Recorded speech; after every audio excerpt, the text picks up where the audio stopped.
আমার স্বামী টিটু ঘর জামাই থাকতো আমাদের বাড়িতে, কিন্তু সে ছিল অকর্মা, কোনো কাজ করতে পারত না। কিন্তু তাকে আমি অনেক পছন্দ করতাম, তাই বিয়ে করে ফেলি।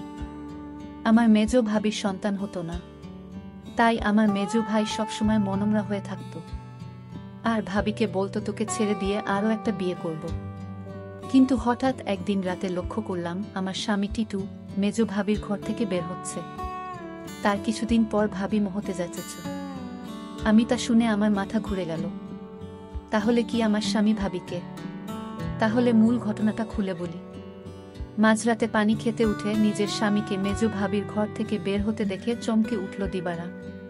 মেজ ভাইয়া 4 দিন হলো ঢাকায়, এখন ভাবি একা ঘরে। আমার স্বামী এত রাতে মেজ ভাবির ঘরে কি করতে গিয়েছিল সেটা জানার জন্য আমার মাথায় ঘুরপাক খাচ্ছে। এই ঘরের দিকে স্বামীকে আসতে দেখেই দরজা বিজিয়ে দিয়ে বিছানায় উঠে ঘুমানোর অভিনয় করল দিবারা।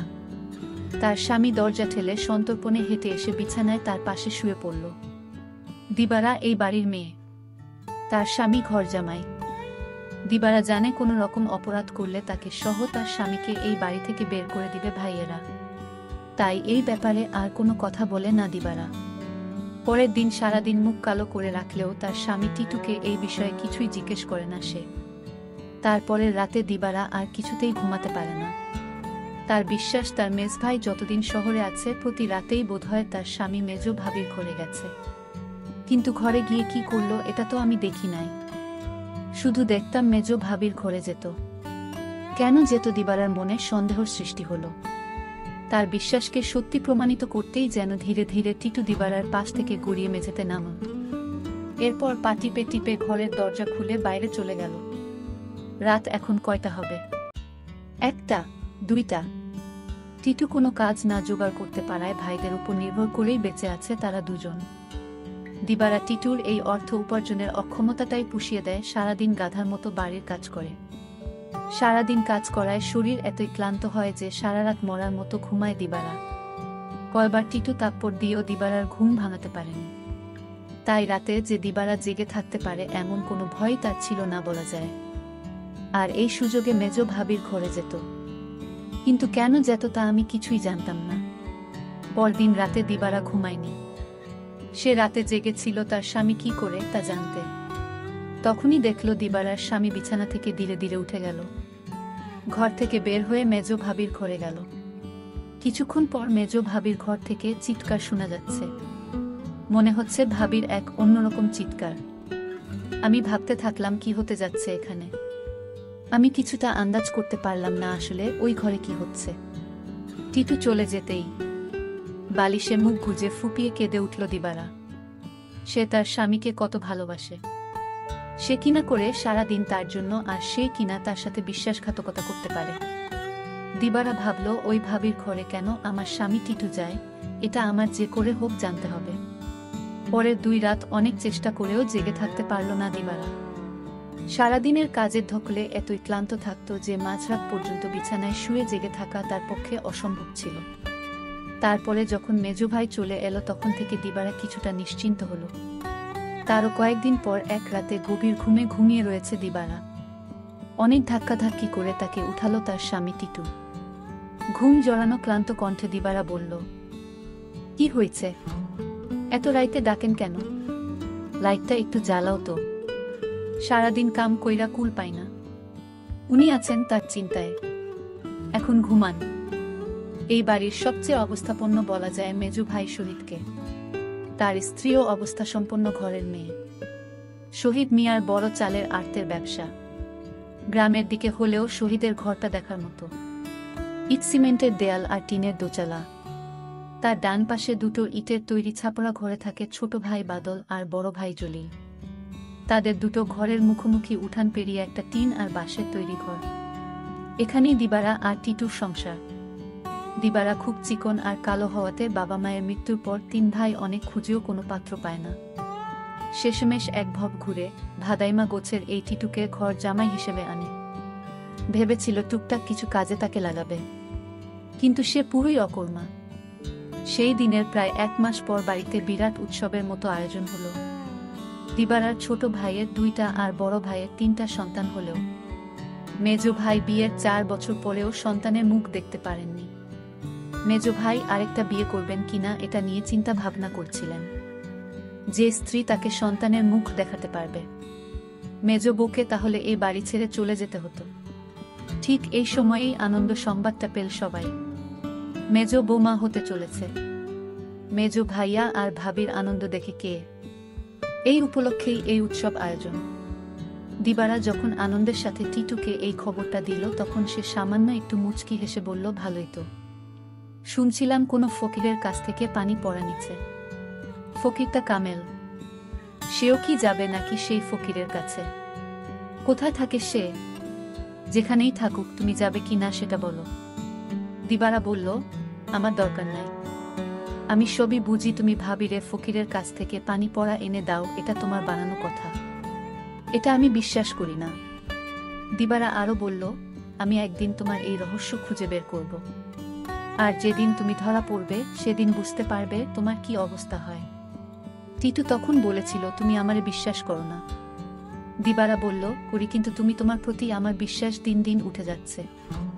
যতদিন পর্যন্ত আমি জানতে না পারবো তুমি মেজো ভাবির ঘরে কেন যাও, ততদিন পর্যন্ত তোমার প্রতি আমার আর বিশ্বাস হবে আর হবে না।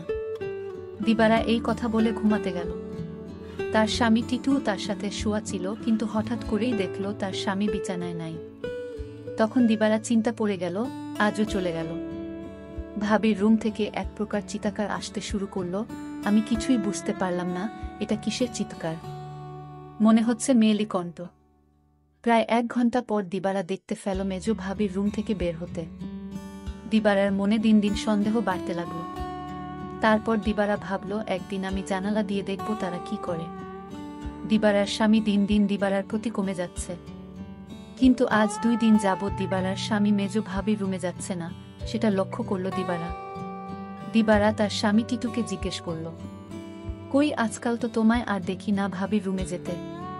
তার স্বামী টিটু তাকে একটা তাপ্পড় মেয়ে বলল, তোমার বাবার বাড়ি থাকি বলে তুমি কি আমায় যা বলবে তাই মনে করবে? সবকিছুর ভিতর শুধু কি তোমার অধিকার আছে, আমার নেই?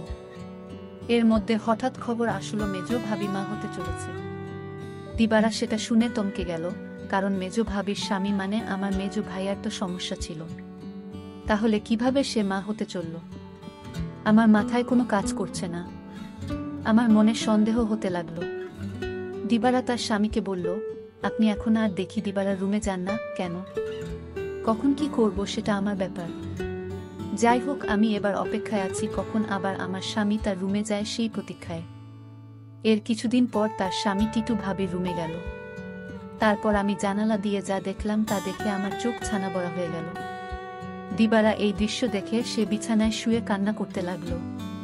ঠিক তখনই আমার স্বামী টিটু আমার রুমে এসে পড়ল আর আমায় বলতে লাগলো, আরে শাহানা, লাইট জ্বালাও না, দেখ কি দেই। বিরক্ত হয়েই বিছানা থেকে নেমে লাইট জ্বালালো দিবারা। তারপর চকিতে এসে বসল। টিটু তার সবগুলো দাঁত বের করে হেসে পাঞ্জাবির পকেট থেকে এক জোড়া চুড়ি বের করল। আরেকটু কাছে আসো, পরায়া দেই। চুড়িগুলো দেখেই চিনল দিবারা এগুলো স্বর্ণের। আর এর মালিক যে মেজো ভাবি ছাড়া কেউ না, তাও সে ভালো করে জানে। সে ভয়ে ভয়ে ফিসফিস করে বলল, এগুলা তো মেজো ভাবির, তুমি পাইলা কই? আরে ভয় পাইও না, চুরি করি নাই, মেজো ভাবি আমারে দিচ্ছে। বলো কি? সে কেন দেবে? তোমার একটা কথা কই। কই কই কইরাও এতদিন কইতে পারি নাই শরমে। ভাবছিলাম তুমি আমারে ভুল বুঝবা, কিন্তু তোমারে আমি কি কিছু গোপন করি বলো? ভুল বুঝো না বউ। মেজো ভাই এইবার ঢাকায় যাওয়ার পর কয়রাত আমি মেজো ভাবির ঘরে গেছিলাম। টিটু আবার বলল, মেজ ভাই ঢাকা যাওয়ার পরে মেজ ভাবির কয় রাত খুব জ্বর হয়েছিল, কিন্তু তার যত্ন করার মতো কেউ ছিল না। তাই ভাবি কইল, দেখ টিটু, তোরে আমি ভাইয়ের মতোই দেখি। আমার সারাদিন ভালো লাগে, খালি একটু দুর্বলতা থাকে, কিন্তু রাত হইলেই জ্বর বাড়ে। তুই কি রাইতে আইসা আমার মাথায় একটু পানি ঢালতে পারবি? দিবারা অবাক হয়ে বলল, আমারে কইতে পারত। ছোট ভাবি, বড় ভাবি আছে, তোমারে কইল কেন? আমারে সারা দিনে জ্বরের কথা একবারও কইল না। টিটু মুখটাকে মলিন করে বলল, দেখলা, সব আমার কপালের দোষ। আমি জানতাম তুমি আমারে সন্দেহ করবা। আমি কি আর মাইন্ডসে বিশ্বাস পাওয়ার যোগ্য? দিবারা এবার কাঁদো কাঁদো হয়ে বলল, না গো, আমি ওইটা বলি নাই। আমি তোমারে বিশ্বাস করুম না তো কারে করুম কও? তুমি ছাড়া আমার আর কেরা আছে? তুমি আমারে ঠকাই বা ফিরিসতা আইসা কইলেও বিশ্বাস করুম না। এই না হইলে আমার বউ। শুনো, ভাবিরে কইলাম দিবারারে পাঠায় দিবনে। ভাবি কইল, আহা, বেচারি সংসারটার লাইগা কাজ কইরা সারাদিন মরতাছে, তারে আবার রাইতে ত্যাক্ত করা কেন? দিবারা জানে যে আমি তোমারে ভাই মানি। তুমি আইসো, দিবারা কিছুই মনে করবে না জানলেও। ওর মন এত নষ্ট না। তবুও আমি তোমারে কিছু কই নাই ডরে।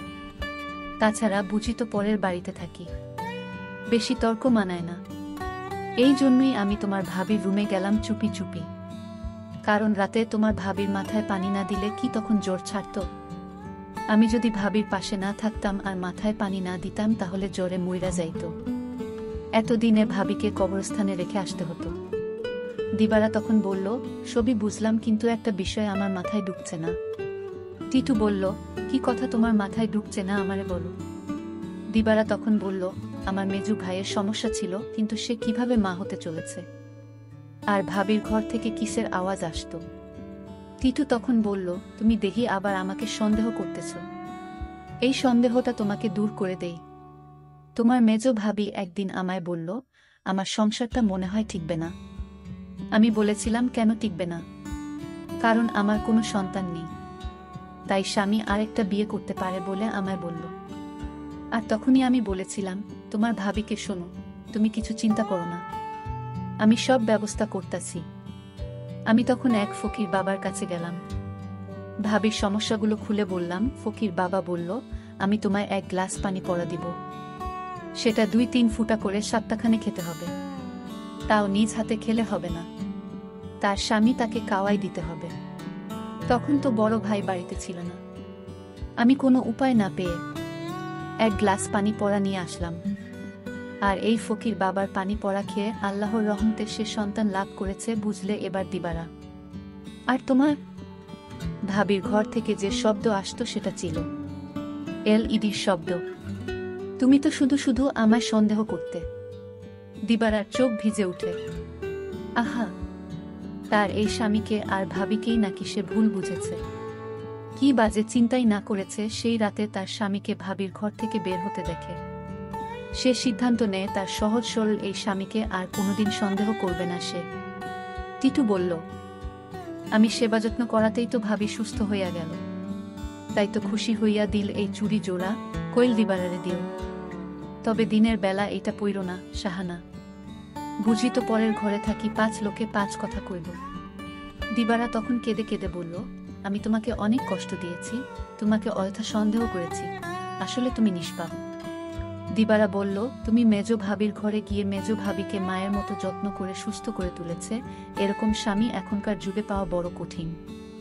দিবারা বলল, আমায় ক্ষমা করে দিও তুমি ক্ষমা না করলে আল্লাহ আমাকে ক্ষমা করবে না। টিটু তখন হেসে বলল, আমি তোমাকে ক্ষমা করে দিয়েছি।